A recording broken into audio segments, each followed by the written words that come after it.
This was really hard. Really? Yeah. Really? Really hard, because I have to believe that it's good enough for the masses. Yeah, I don't have that trapping.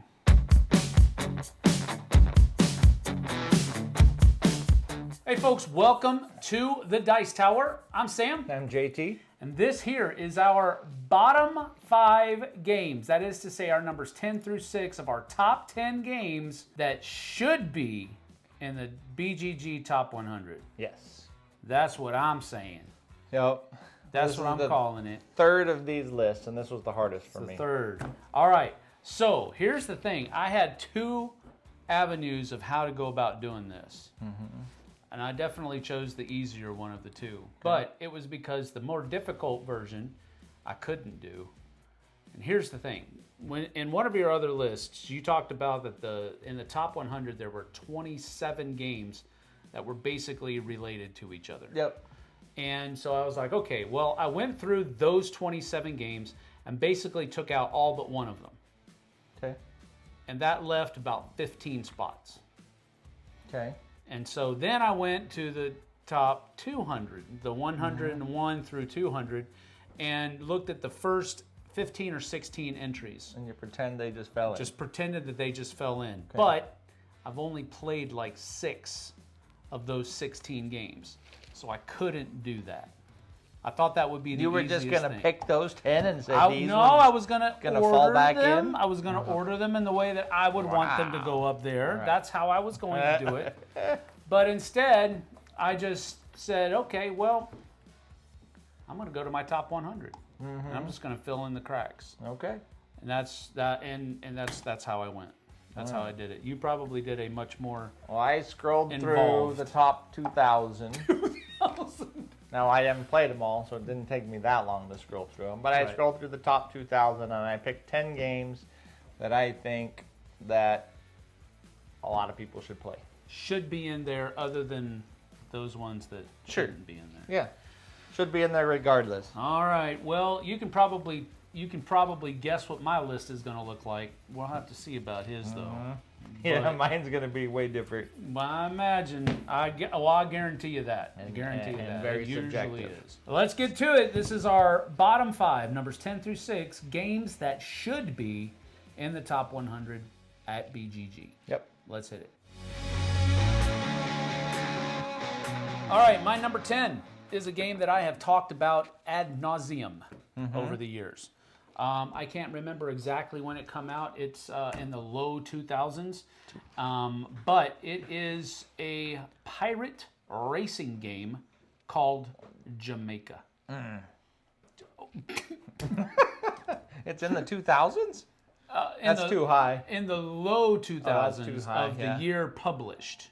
Oh, gotcha. I thought you meant on the No, BGG list. Where does it sit in the BGG list? I didn't look that up. I didn't care about it. I just wanted to make sure that these 10 games were not in the 10. Not in the top 100. Okay. So Jamaica is an incredibly fun game. It does have a roll and move mechanism. Yep. Kinda, sorta, but not really.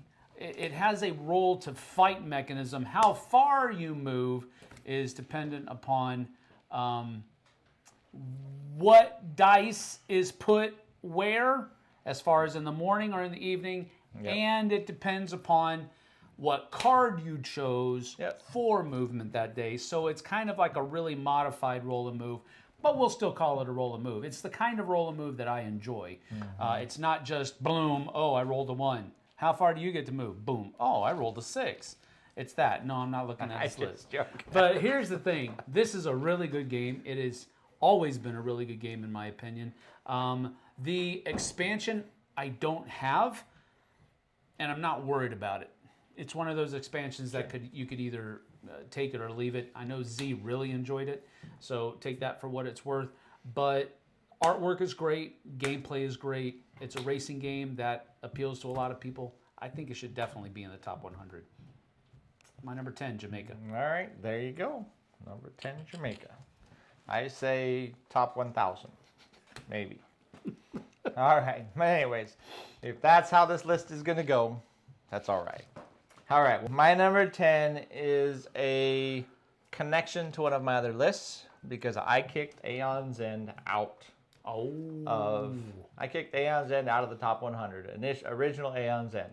So to be loving to a game that I love, because I love Aeon's End, I put in Aeon's End: The New Age.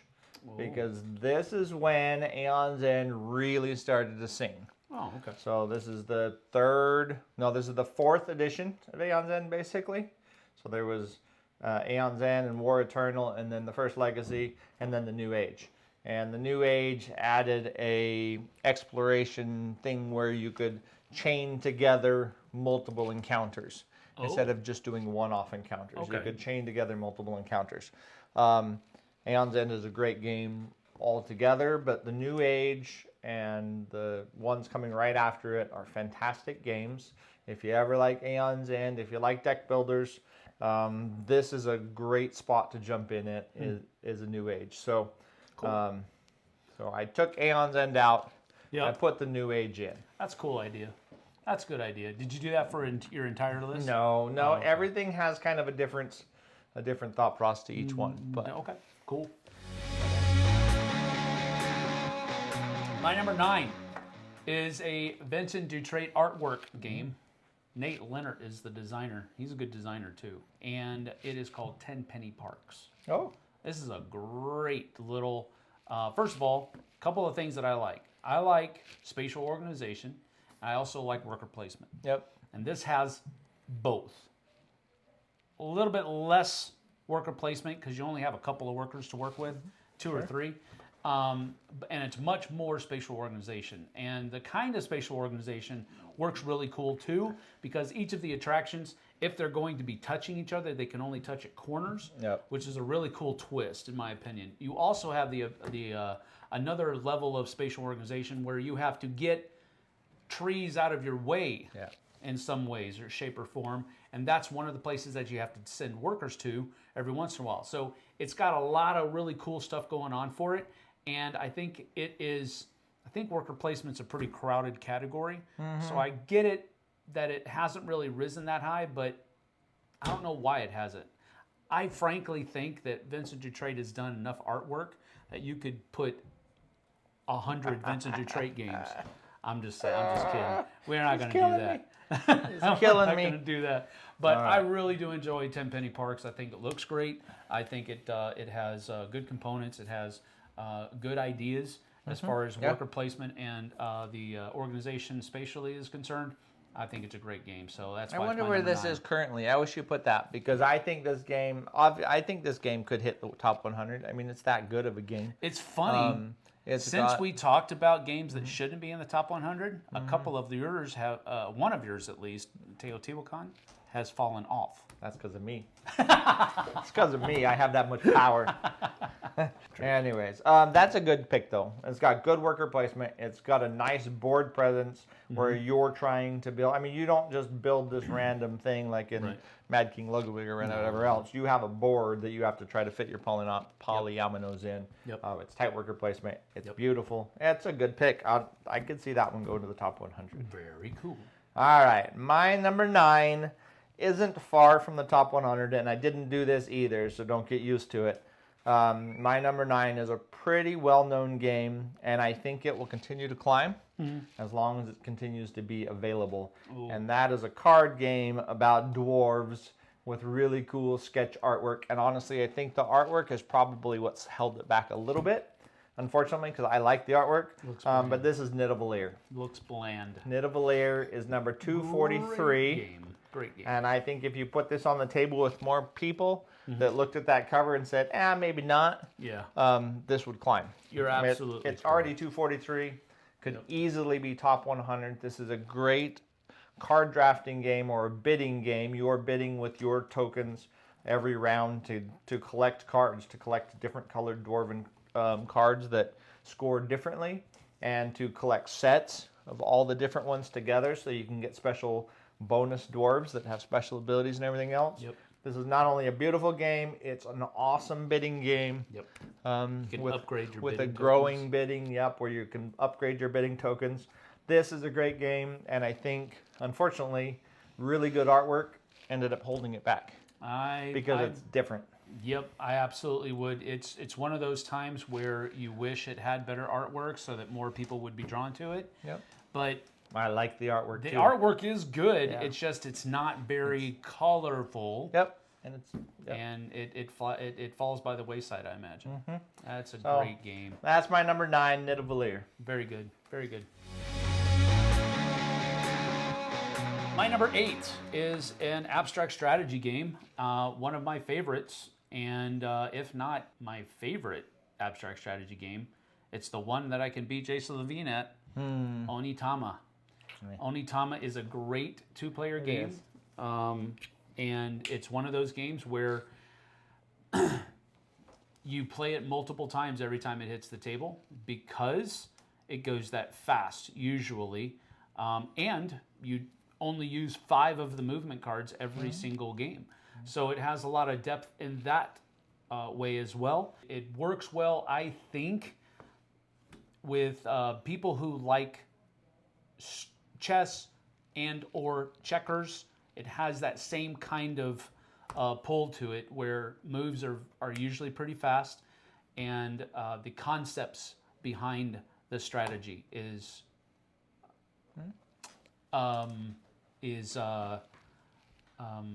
easily grasped, I guess, would be the way to put it. I don't know.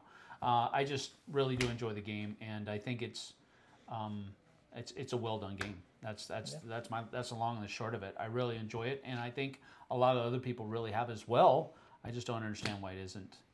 I understand it's a really good game. Yeah. I think it's a little too niche for being top 100 mass people game type of thing. I get it.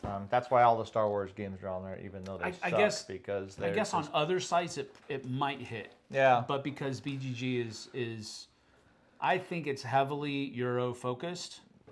Either Euro focused or, well, I don't know if it's heavily Euro focused. You got all the Star Wars games in there, all the different miniature games in there. True. It's one of the two, but it's still very mass market. Not mass market, that's not the right word, but it's more mass appealing type of stuff. Gotcha. Understood. So, well, it's a great game. That's my number 8, Onitama. Fortunately, it will never be in there. No, that's okay. I don't know. Let's make it happen now, folks. There you go.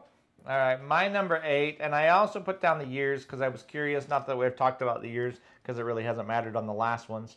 But my number 8 is a 2024 game, and it's only up to 870, but it's up to 870 with having a very limited distribution in the world, I think, a limited overall distribution. This is a great bidding game with a spatial puzzle where you're building a city. And you're bidding for plots as you go, and there's a game called Skyrise. Now, I did almost put on Foundations of Rome, but this is a better game overall. There's more depth to it, there's more strategy to it, and there's a lot more mechanics to it, but mechanics in a good way. Heavier does not necessarily mean better. Not heavier. It's a 227. Well, it's not that heavy. Yeah, so I'm not saying Foundations of Rome is it's like twice as heavy extremely as light. Of Rome.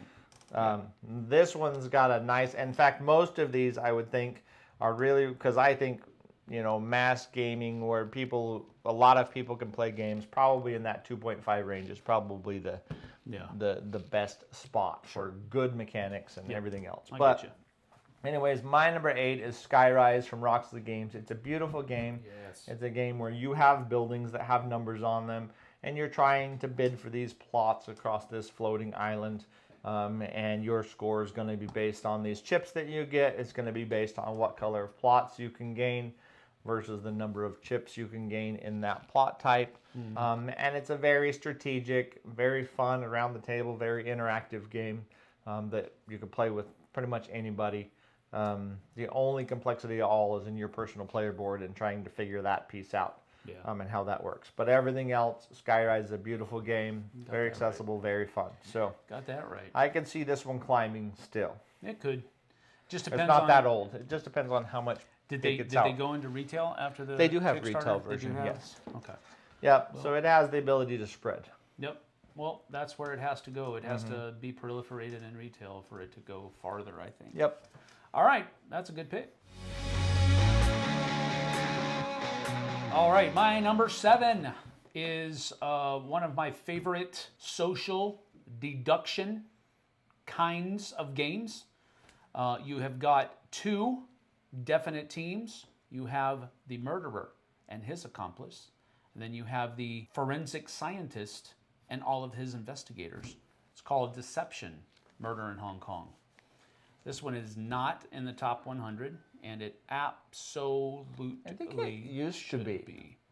It might have been. I think it slipped out. Might have been, but I really enjoy this game. Now, I think one of the things that we were talking about this earlier, and I think this one has decent artwork, but a lot of it looks like it is generated artwork, and there's not a whole lot of good artwork. It's just like items. Yeah, it's and just things. art to play a game. It's not very pretty. Sure. So that might be holding it back. There is a lot of cards for this game. If you have everything, if you don't have the expansion, I think it's not as good. That might be another reason holding it back. I think the expansion really helped it out because it brought in more investigator roles and different abilities that it can do. But in my opinion, I think this far outweighs Blood on the Clock Tower, or whatever that is called. Sure. And it's a very similar kind of game, but I think it just has a much more palatable theme, and I really enjoy it. Now, I think Blood on the Clock Tower, the components that you use for it look a lot better. Yeah, it's a different kind of game but too. it's a different beast, so to speak. But I really enjoy this game a lot. I think it definitely deserves much more credit than it currently gets, but I really enjoy it. I feel like it was up there once, but I could be wrong. I could be wrong. I don't know. I didn't check. All right, that's a good game. I could see it going up there as well, along with other social deduction games. Sure. Yep. All right. Well, my number 7 is going to be extremely controversial, and you guys will probably all tell me no. I don't care. I love the game enough that I think it belongs. It's okay for me to like games enough to think they belong in the top 100. It is. My number 7 is currently ranked 1205. 1205. And the other thing is only 3,900 people own this, and this is the lowest owning values because I wrote those down too of all of my games, and it's an older game. This is called The Reckoners. As far as co-op games go, The Reckoners is a gorgeous production, but it's also a very expensive production, and it's very limited, and it's really hard to get a hold of, and everything else. I think if this game was out and about and people could get it for a decent price and everything else, a lot of people would really enjoy this game because it gives you that The Boys feel or The Reckoners feel if you've read those kind of things, where you're the normal humans and you get to roll a bunch of dice, which gives you all of your actions for the turn. And you're trying to take out minions and, figure out what the bad guys', weaknesses are, and try to defeat them. And all the time you're defeating these epics, you're trying to learn Steelheart's weakness or whoever the main bad guy's weakness is so that you can then defeat them. And that's before you run out of resources and get defeated and get overrun and blockades and everything else. So this is a really, really, really cool cooperative game that I love to play, that I would play with anybody anytime. It's just really hard to get a hold of, and it's expensive if you can find it. So it's an unfortunate thing. I think this game could very easily be a pretty widespread, really loved cooperative game if it was out there. So that's just my opinion. The idea for another list. Kickstarter games that should have a retail version. Yeah. Oh, this should have a retail version for sure. Kickstarter games that should have a retail version, because I wonder how many of those Kickstarter games that never go into retail could absolutely be in the top 100 or at least top 200 because they just have a better distribution. Yep. Wow. Yeah, that's my number 7, The Reckoners. I really do love it. It's one of my favorite cooperative games. That's a good pick. So. All right, my number 6. And this one surprised me that it wasn't in the top 100, frankly, because I can't recall a time that this has hit the table since I've purchased it. And I purchased it just based on the cuteness factor of the game. This one's called Flamecraft. Agreed. I have no It blows my mind that Flamecraft isn't in the top 100. Where's Flamecraft at? I don't know. I didn't look that up, remember? Interesting. I have no idea, but again... It's got to be close. It's got to be close, right? It was so popular. Yep. Sandara Tang's it's got to be close. Artwork is so good. I don't understand why this isn't in the top 100. It definitely should be. Like I said, I haven't had this hit the table where it was a bad experience, and I haven't had hit this table where I've taught somebody new how to play it and they didn't like it. Sure. This is a great game. It's a really good Why game. isn't it up top 100? I have no idea. But that's my number 6, my last one for this segment, Flamecraft. I think it might not be top 100 just because of the way it looks, and it looks a little too kiddie for people to get into and try. Not that they haven't. I think that people that try it really like it. Yeah, and absolutely. I think that everybody should try it, and I think it could hit top 100. But absolutely, I think maybe that visual kept it down a little bit. Who knows? I don't know. All right. Well, my number 6, the last one on my list, is another one that's probably not on everybody's radar, but I think it's a fantastic game. In fact, this one, it's a 2023 game, so it's not been out very long. Has gorgeous artwork, but right now it's at 1162, and very few people own it. Actually, I lied. 3.9K own the Reckoners, and 3.9K own Evenfall. Evenfall is my number 6. Evenfall is a worker placement game, a tableau building game.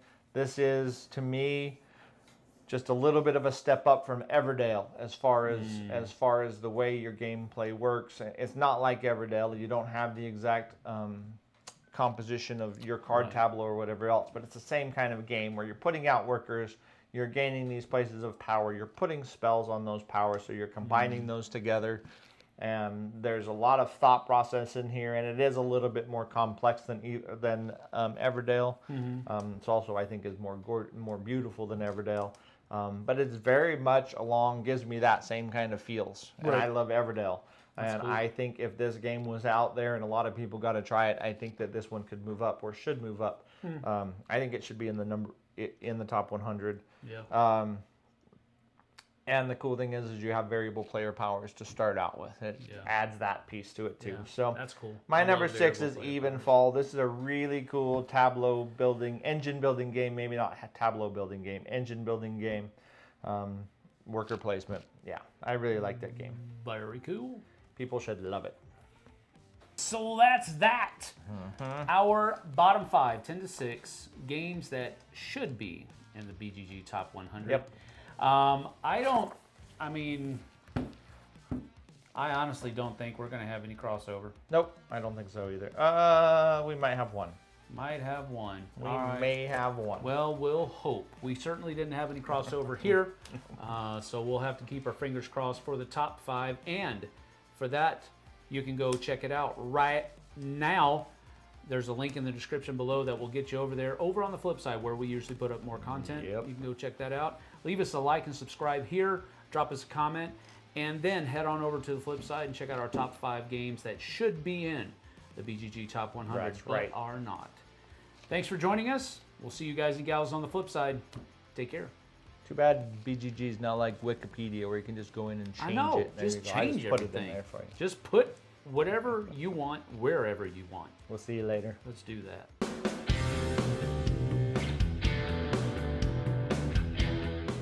Hey everybody, thanks for watching this video. If you like this review or whatever you just watched, wasn't it amazing? Check out our channel, Dice Tower. We have all kinds of things. We review games, we do top 10s, we play games live. It's all about board games, but especially the people who play them. Check out Dice Tower YouTube channel.